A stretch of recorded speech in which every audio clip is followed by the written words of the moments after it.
প্রধান উপদেষ্টা, আপনার একটা কথা বলি, আমরা আগেও বলেছি এই সরকারের সকল উপদেষ্টার এক পা অন্য দেশে, বিপদ হইলে ভাইকে যাবে, কিন্তু আমরা দৃঢ়ভাবে বিশ্বাস করি আপনি ভাগবেন না।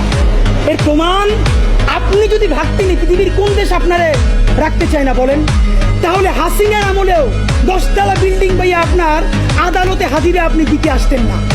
আপনি তখনই বিদেশ থাকতে পারতেন। আপনি এই দেশে থাকতে চান বলেই আপনি আসছেন, আমরা বিশ্বাস করতে চাই। মাননীয় প্রধান উপদেষ্টা, আপনি বাঁচবেন কয়দিন বলেন? আপনার এত বয়স হয়েছে, বাংলাদেশের গড়ায় উঠতে প্রায় 20 বছর বেশি পাচ্ছেন। আমার বাপের 63 বছর পাচ্ছে, তার চেয়ে আপনি প্রায় 20 বছর বেশি পাচ্ছেন।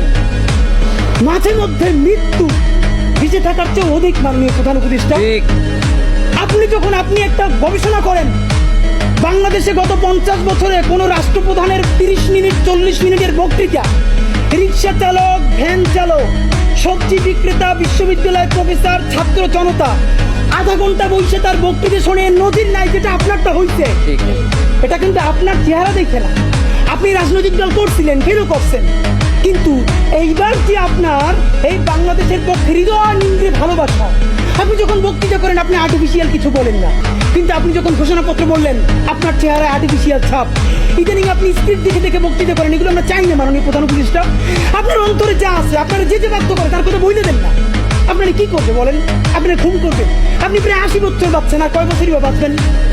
আপনি কি খাবেন, কি বাঁচবেন? আপনি বরং যদি আপনার আর্মি মেরে ফেলে, আপনারা যদি ভারতীয় আধিপত্যবাদ গুলি করে, আপনাকে যদি হত্যা করা হয়, কিন্তু সেই রক্তের বিনিময়ে যদি আপনি শহীদদের রক্তের বিনিময়ে নতুন বাংলাদেশ গড়ে যেতে পারেন, আগামী 1000 বছর বাংলাদেশের মানুষ নামাজে প্রার্থনায় আপনার জন্য শুধু দোয়া করবে।